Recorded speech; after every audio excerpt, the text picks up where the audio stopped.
Olá, bom dia. Meu nome é Tatiane Jéssica, sou nutricionista formada pela Universidade Federal e recentemente mestre em Nutrição e Saúde também pela UFG.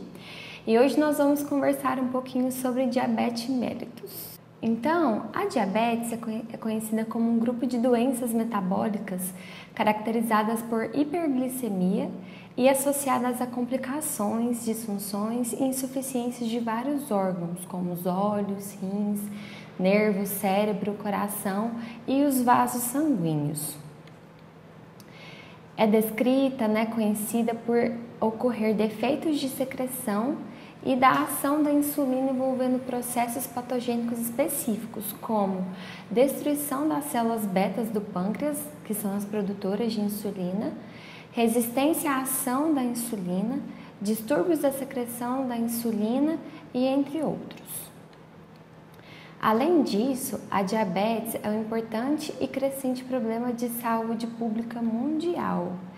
Em 2015, tivemos 8,8% da população com 20 a 79 anos, quase 415 milhões de pessoas que viviam com diabetes. E estima-se cerca de 642 milhões de casos para 2040. E cerca de 75% desses casos são de países que estão em desenvolvimento. Essa doença, ela possui vários custos, para o atendimento. De 2,5% a 15% dos gastos nacionais são em saúde, em especial no cuidado da diabetes. E também nós temos custos associados à dor, ansiedade, inconveniência e menor qualidade de vida também, que afeta os doentes, mas também as suas famílias, Pois quando nós temos um paciente diabético, nós temos que ter todo um cuidado que não depende só dele, mas a família também tem que estar em tratamento junto com esse paciente. E além disso, nós temos uma carga adicional à sociedade, em decorrência à perda da produtividade no trabalho, a aposentadoria precoce e a mortalidade prematura também. O diabetes, ele também é uma doença caracterizada por uma alta morbimortalidade. Esses pacientes, eles podem ter uma perda importante da qualidade de vida.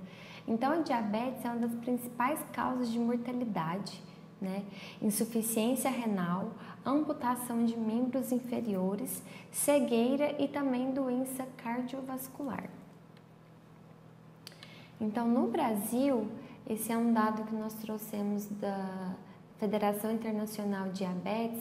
Ele está configurado como o quarto país que tem o maior número de pessoas com diabetes, Em 2015 foi estimado cerca de 14,3 milhões de pessoas. E para o ano de 2040, estima-se 23,3 milhões de pessoas diagnosticadas com diabetes. Então, esses números, eles são alarmantes, E indicam que nós devemos tomar cuidado e tomar providências em relação a esse tipo de doença. Em especial aqui no Brasil, Centro-Oeste, a taxa de mortalidade por diabetes é cerca de 22,6%. Ela está configurada entre a quarta macro-região, em relação à estimativa de diabetes. Então, como que nós podemos classificar essa doença, Ela pode ser classificada como a etiologia, como que acontece de acordo com os efeitos ou processos específicos, ou então por estágios de desenvolvimento, incluindo os estágios pré-clínicos e clínicos, esse último que inclui os estágios avançados em que a insulina é necessária para o controle ou até mesmo a sobrevivência. Então, nós temos alguns tipos de diabetes, que é o tipo 1, que é configurado em 1A e 1B, o tipo 2, diabetes gestacional e outros tipos de diabetes. Então, vamos falar um pouco sobre a diabetes tipo 1. Ela é caracterizada pela destruição da célula beta, né, onde nós temos um estágio de deficiência absoluta de insulina, quando a administração de insulina é necessária para prevenir a cetoacidose, coma e morte. A destruição dessas células betas é geralmente causada por um processo autoimune, que é a caracterização do diabetes mellitus tipo 1, né, tipo 1A. E quando nós temos em menor proporção essa causa da destruição que é desconhecida, também conhecida como idiopática, nós descrevemos ela como diabetes tipo mellitus 1B. Esse tipo, né, ele é conhecido por ter uma rápida e progressiva evolução. Ela é caracterizada principalmente em crianças e adolescentes, né, com um pico de incidência entre 18 e 14 anos. Ela também é uma doença incidente em adultos, né? Ela é mais lenta e progressiva, né? E ela assemelha-se clinicamente a diabetes tipo 1 autoimune, né? Só que ela tem um aparecimento tardio. E estima-se que cerca de 5 a 10% desses pacientes, né, inicialmente são considerados como pacientes tipo 2. E, na verdade, eles são diabéticos do tipo 1. Vamos falar um pouco então do diabetes tipo 2. É uma das principais doenças, né, que nós caracterizamos na saúde mundial. Ela abrange cerca de 90% dos casos de diabetes na população, né, característica em adultos com longa história de excesso de peso e também história familiar de diabetes tipo 2. Recentemente, nós temos diagnosticado casos de obesidade infantil, né, associado com a diabetes.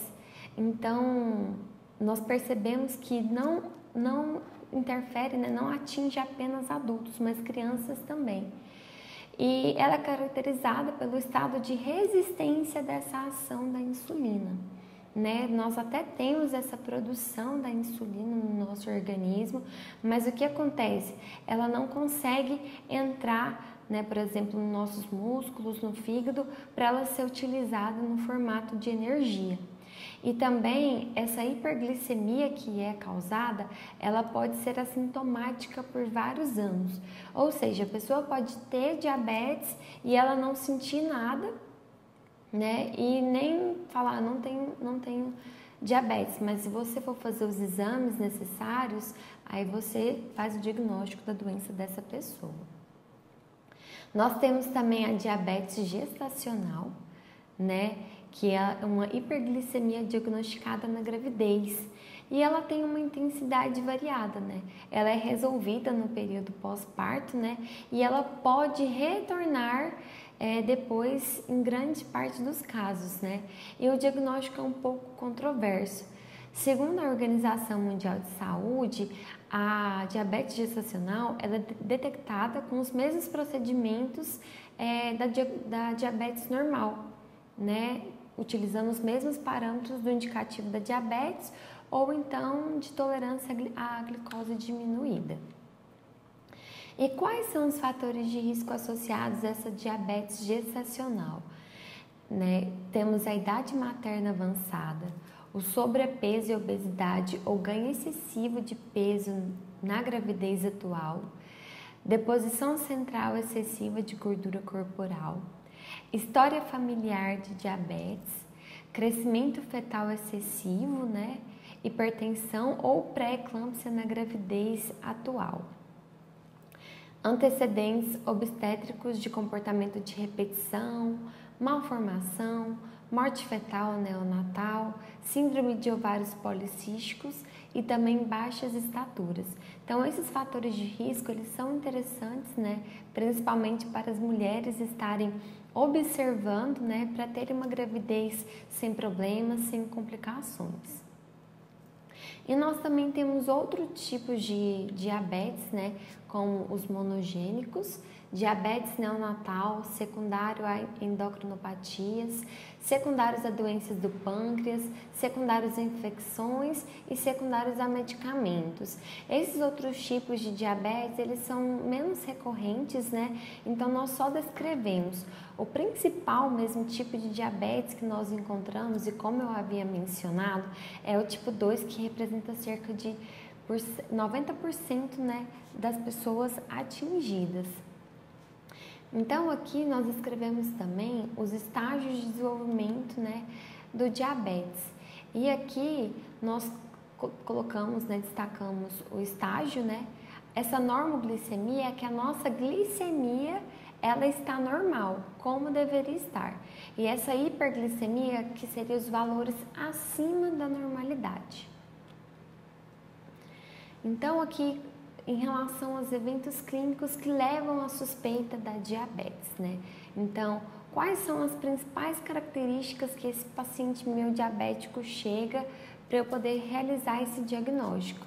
Então, nós temos os sinais e sintomas clássicos que nós escrevemos de 4 P's, que é o poliúria, polidipsia, a perda inexplicada de peso e a polifagia.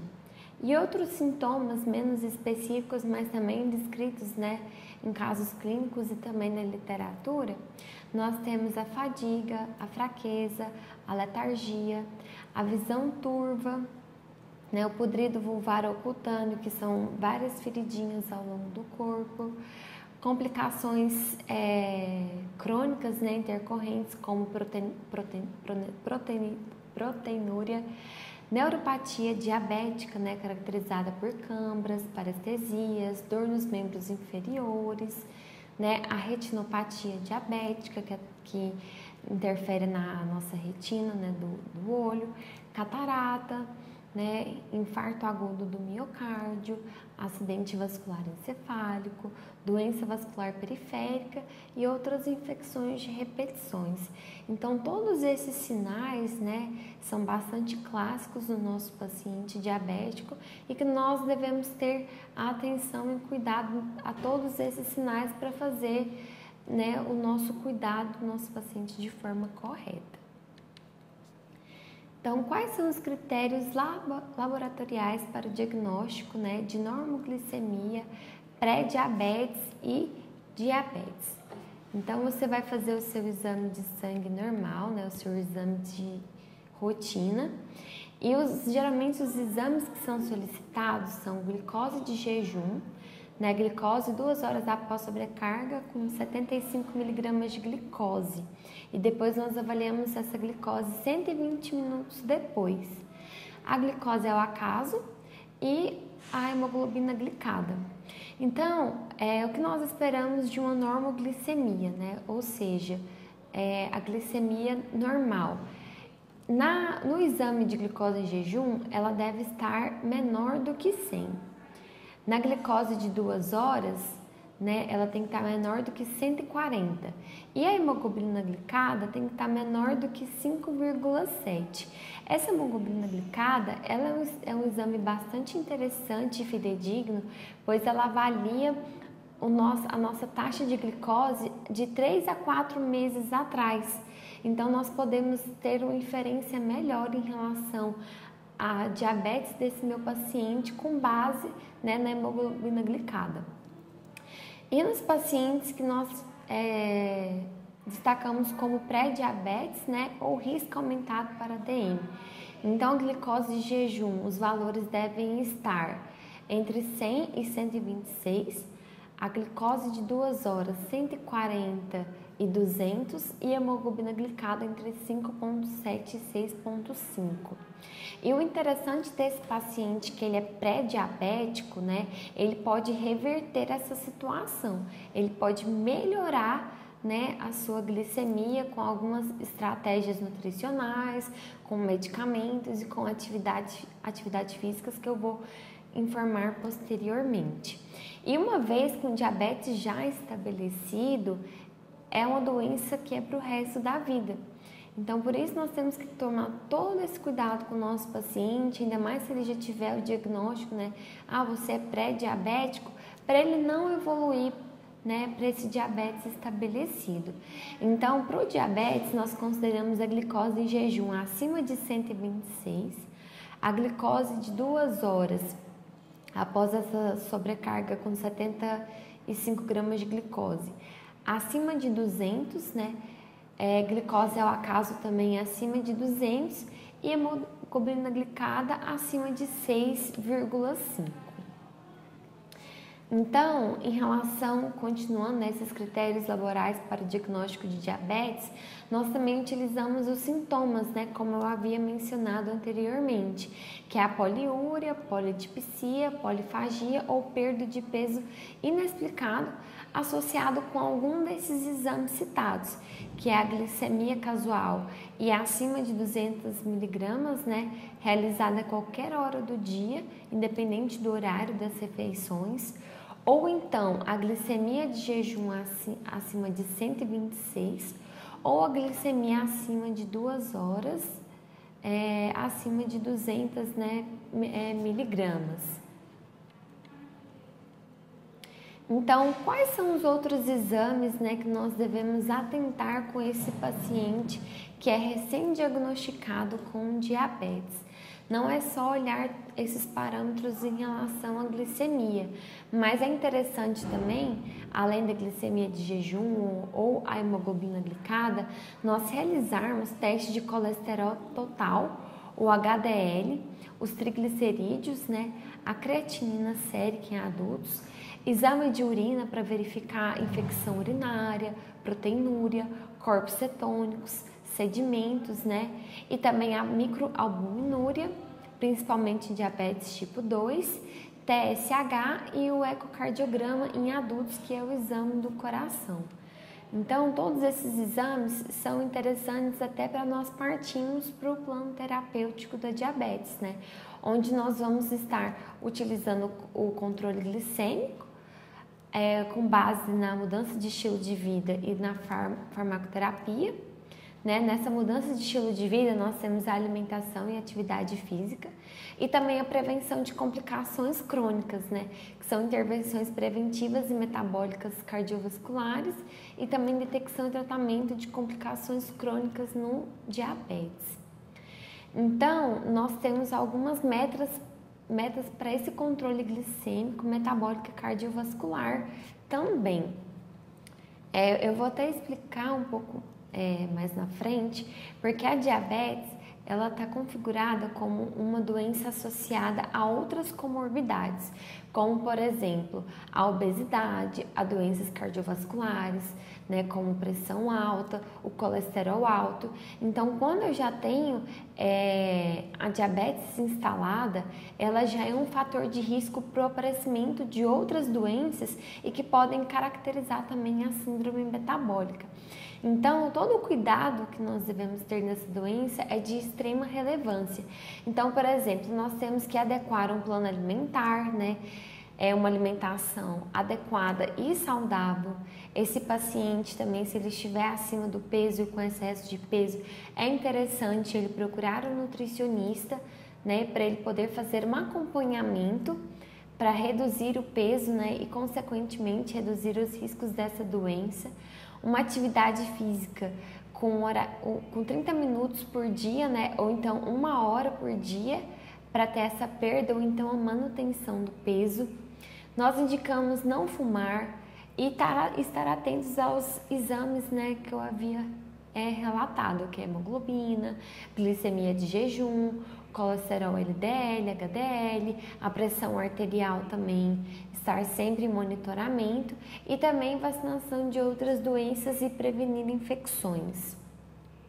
Então, como eu havia falado, né, a diabetes ela é um risco para vários outros tipos de doenças, né, como a obesidade, hipertensão, colesterol alto, tudo isso contribui para formar a síndrome metabólica, que é uma doença que está sendo bem caracterizada, né, nesse século, pois esses pacientes eles se encontram com excesso de peso, com vários problemas cardiovasculares, né, com a glicemia alterada, e tudo isso aumenta, né, a comorbidade desse meu paciente, ou seja, aumenta o risco desse paciente meu vir a óbito mais recentemente e também a perda de qualidade de vida, né?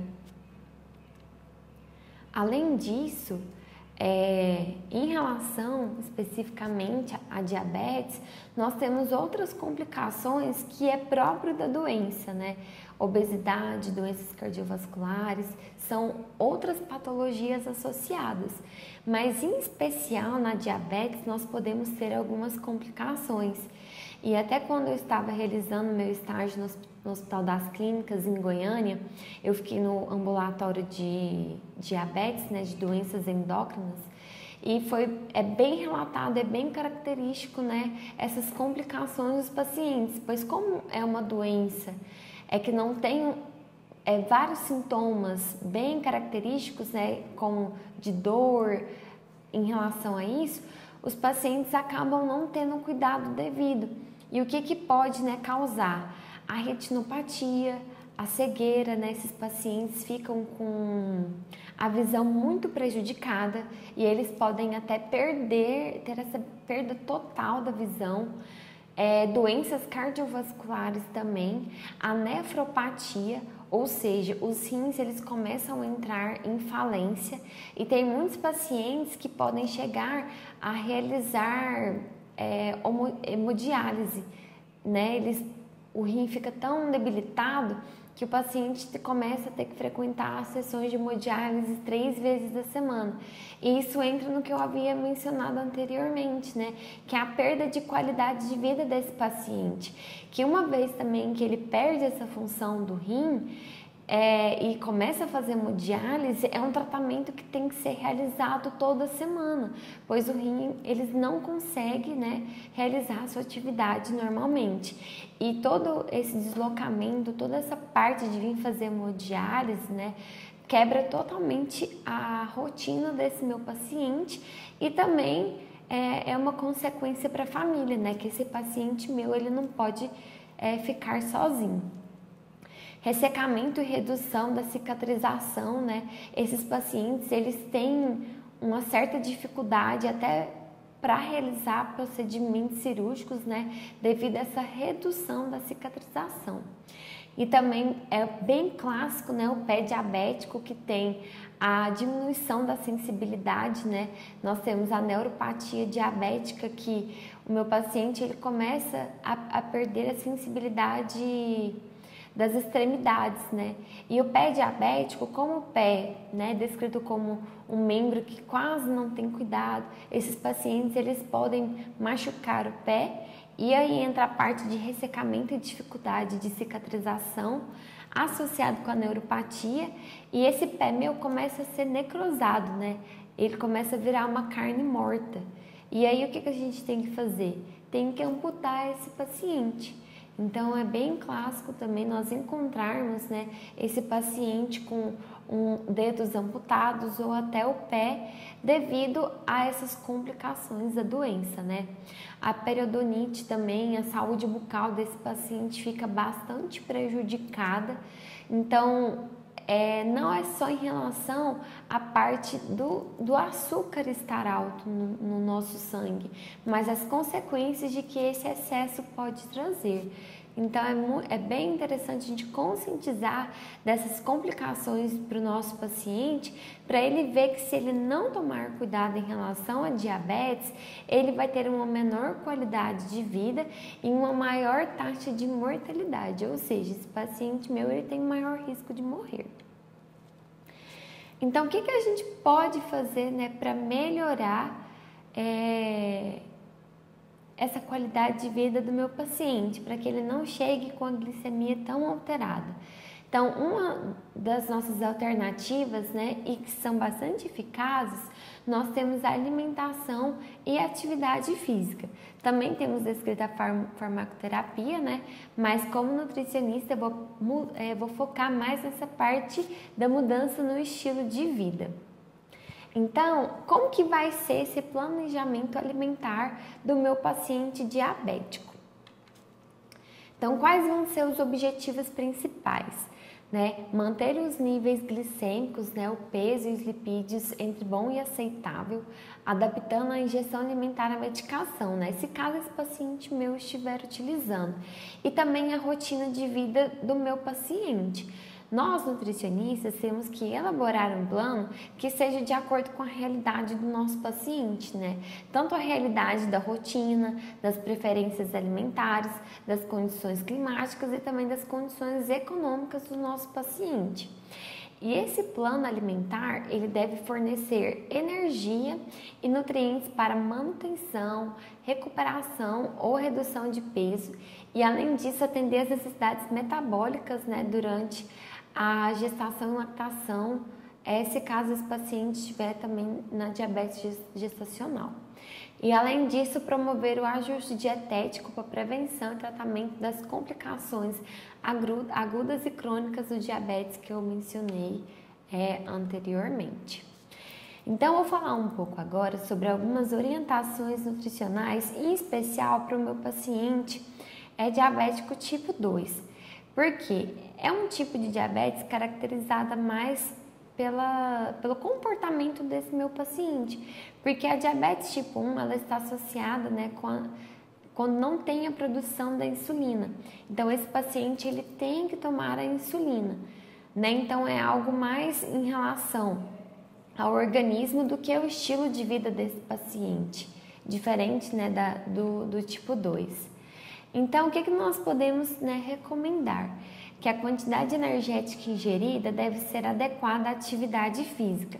Por exemplo, se tem um paciente, né, que ele é diabético e ele precisa perder peso, né, essa quantidade de energia ela deve ser adequada à atividade física que ele está fazendo, né? Nós temos que promover o déficit calórico, mas nós não devemos fazer uma restrição tão bruta, tão significativa, pois mesmo assim o nosso organismo precisa de energia. Ela deve ser fracionada de 5 a 6 refeições, né? Ter as refeições principais, café da manhã, almoço, janta, e 2 a 3 refeições, né? Que é os nossos lanches intermediários. E também dar preferência para os carboidratos provindos de hortaliças, leguminosas, grãos integrais, frutas e também do leite desnatado. Então, as fibras, elas devem fazer parte da alimentação diária. E onde eu encontro essas fibras, né? Principalmente em frutas, em grãos integrais, por exemplo, a maçã com casca, a banana, na pera, né? Em pão integral, macarrão integral. Então, todos esses alimentos são fontes de fibras, né? Além da aveia, granola, chia, quinoa. E o que é interessante dessas fibras? Elas retardam o esvaziamento gástrico e têm um efeito positivo no controle da glicemia, né, e dos lipídios. Então, todos os pacientes, né, que têm diabetes, né, nós incentivamos o consumo, né, de alimentos integrais. Nossa, mas todo nutricionista passa isso, é bem batido. Sim, porque é algo que funciona, né? É algo que melhora essa glicemia do meu paciente e isso através apenas da alimentação, né? Então, são estratégias que nós podemos utilizar, né? E que nos favorece e ajuda esse paciente também. Além disso, né, incentivar o consumo de 2 a 4 porções de frutas, sendo pelo menos uma rica em vitamina C, né, frutas cítricas, e de 3 a 5 porções de hortaliças cruas e cozidas. Também promover o consumo de 2 ou mais porções de peixes por semana, né, reduzir o número de frituras, de carnes gordas, até para melhorar a questão do perfil lipídico, né? O consumo de sódio deve ser no máximo de 6 gramas de sal por dia, né? Nós brasileiros, nós temos o costume de adicionar o sal nas nossas comidas, né? A gente gosta de uma comida mais na base do sal, bem temperada, e isso é um fator de risco também para contribuir para doenças cardiovasculares. Evitar o consumo de gorduras trans, que é encontradas em manteigas, em processados, né, sorvete, bolacha recheada, em frituras como batatinhas. Então, são gorduras também que não fazem bem para o nosso organismo. Em relação à ingestão de álcool também, reduzir o consumo, né? E quando consumir, deve ser um consumo moderado e de preferência junto com as refeições, principalmente em pacientes diabéticos, né? Para não ocorrer aquele pico de insulina. Então, o limite diário é de 2 doses, né? De 10 a 12 gramas de álcool por dia. É recomendado, né, um copo de vinho ou, para quem preferir, né, uma latinha de cerveja. E focando também que essa questão do vinho, ela está bem associada com a proteção, né, de doenças cardiovasculares, principalmente o vinho tinto. Então, quando nós falamos em relação à ingestão de álcool, o vinho é uma das nossas preferências, né, por ele ser um alimento associado com a proteção cardiovascular. E também os nossos pacientes, né, com diabetes, nós temos a orientação da redução do açúcar e a troca pelo adoçante. Entretanto, esse uso do adoçante, ele também deve ser moderado, né? De preferência adoçantes não calóricos, como cicamato, sucralose, sacarina, aspartame e estévia. E que ele também é seguro quando consumido em quantidades adequadas. Além disso, esse paciente, ele também deve ter cuidado com as calorias de alguns produtos diets, porque às vezes as pessoas cometem o erro de achar que só pelo produto ser diet que o consumo pode ser à vontade, que o consumo pode ser excessivo. Então aqui eu trouxe um exemplo para vocês a diferença entre os produtos light, diet e zero.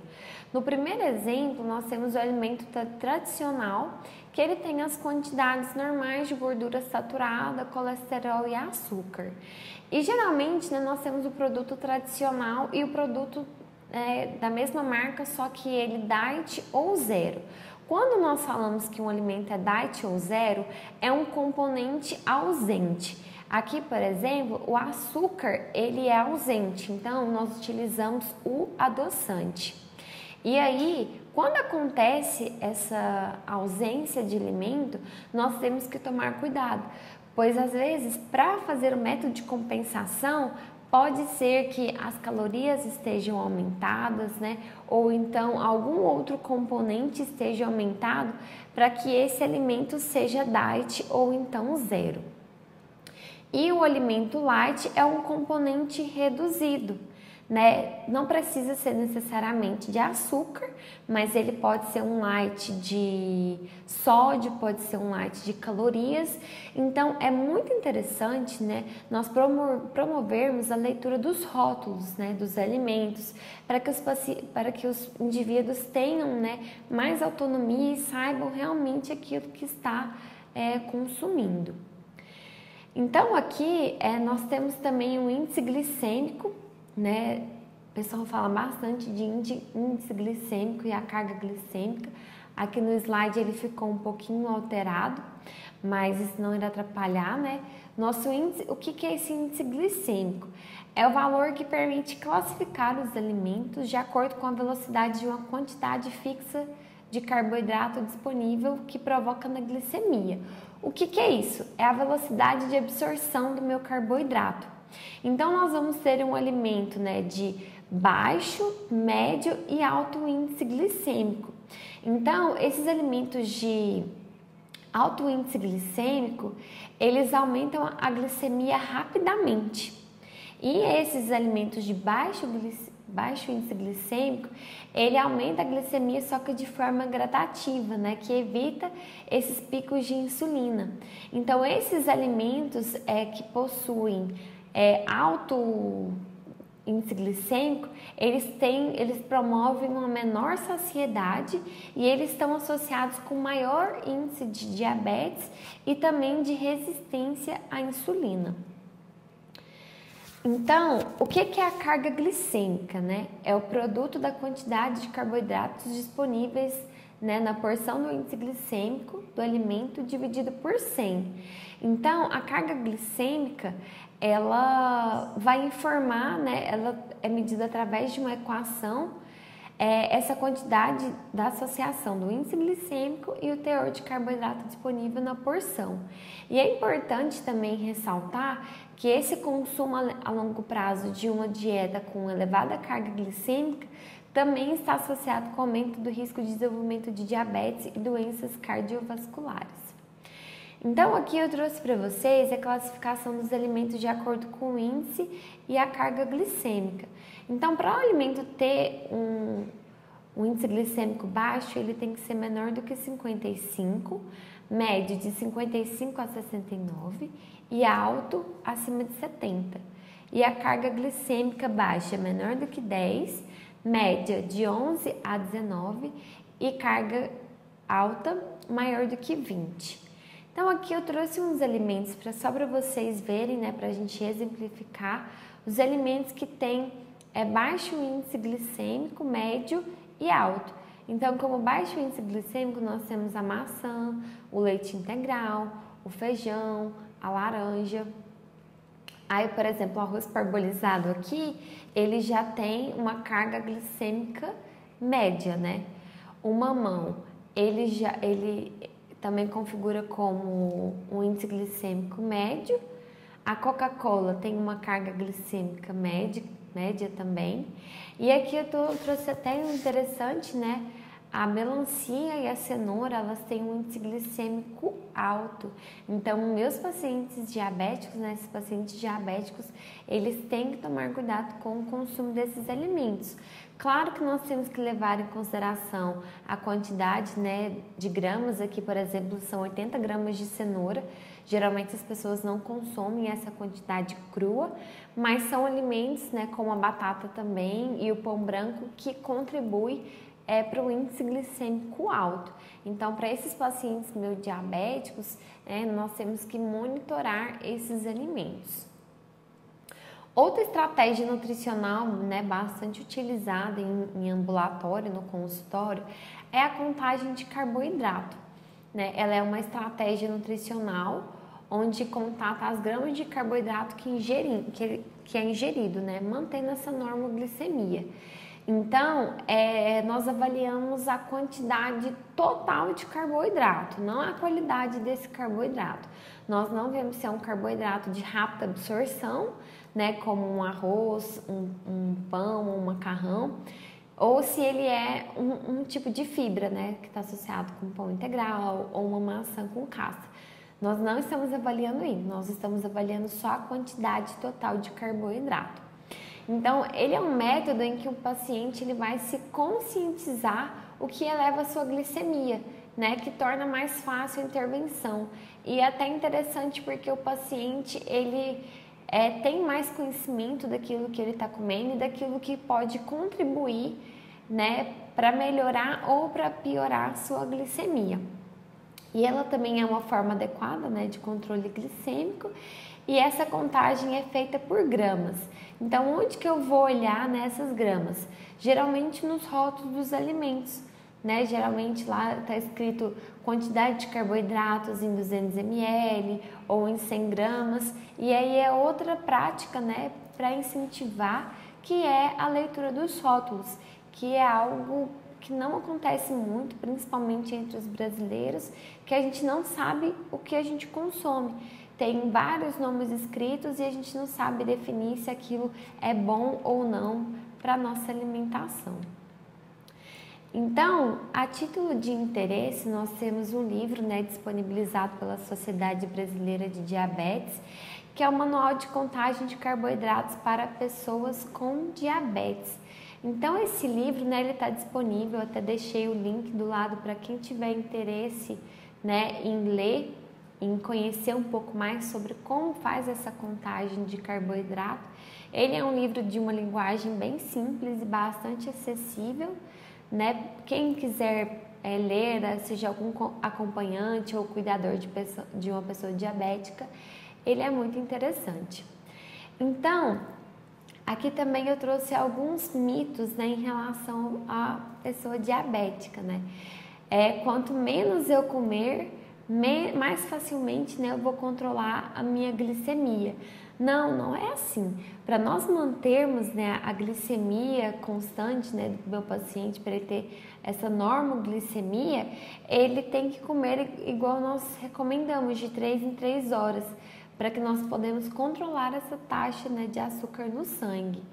E outro equívoco que tem é basta retirar, né, o açúcar da minha alimentação que vai controlar a glicemia.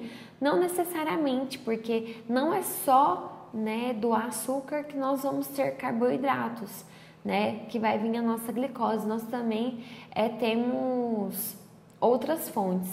E aqui posso comer frutas e hortaliças à vontade. Também não é assim. Lembro que eu falei em relação à cenoura e à melancia, que são alimentos que estão associados com índice glicêmico e carga glicêmica mais alta. Então, todos esses fatores nós temos que levar em consideração. Então, qual que é a verdade, né, do diabetes? É uma doença que está associada com excesso de peso e o alto consumo de gorduras na dieta. Então, se o paciente ele já está com excesso de peso, né, e ele não tem uma alimentação adequada, é um paciente que nós temos que monitorar, né, já solicitar os exames para poder acompanhar, para ele não evoluir para um caso de diabetes, né? Então, nós devemos manter um peso adequado e uma alimentação balanceada, né, para favorecer esse controle da glicemia e retardar o aparecimento dessa doença, né? Além disso, estimular hábitos alimentares saudáveis. Eu não havia mencionado, mas a diabetes é uma doença que geralmente aparece, ela está mais incidente depois dos 40 anos. Então, esse é o público-alvo também que nós devemos estar, né, em monitoramento. Então, em relação ao meu paciente diabético, né, ele deve seguir a dieta rigorosamente todos os dias, né? É possível transgredir sem prejuízo para o controle do diabetes? Então, assim, o planejamento alimentar desse paciente meu diabético, ele é normal, né? Uma prescrição dietética de um fato, ele tem que estabelecer uma rotina.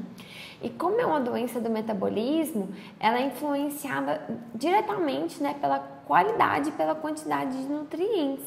Então, tudo aquilo que eu vou consumir, a forma de preparo, né, todos os alimentos, eles vão ser essenciais para promover o efeito benéfico nessa minha patologia. E o plano alimentar desse meu paciente, ele é o mesmo recomendado para quem quer ter uma vida saudável e evitar doenças, né? Então, tem que ser uma alimentação que seja pobre em frituras, né? Que não tenha muito consumo de açúcares. Então, aumentar o consumo de frutas e de verduras, né? Hortaliças, leguminosas, que sejam compostas de 5 a 6 refeições por dia, que esse paciente tenha uma ingestão de água adequada, que ele faça atividades físicas, né? O interessante da atividade física, né, é que ela promove, ela meio que captura essa glicose que está no nosso sangue para ela entrar para dentro do músculo. Então, essa atividade física, ela é bastante interessante, né, para diminuir a glicemia desse meu paciente. Então, são estratégias que não são mirabolantes e nem um bicho de 7 cabeças, né?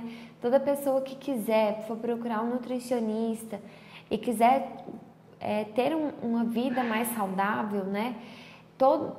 São os mesmos procedimentos, são as mesmas orientações, os mesmos critérios, só que esse paciente meu, ele realmente tem que tomar um cuidado, porque ele já tem ali uma doença instalada.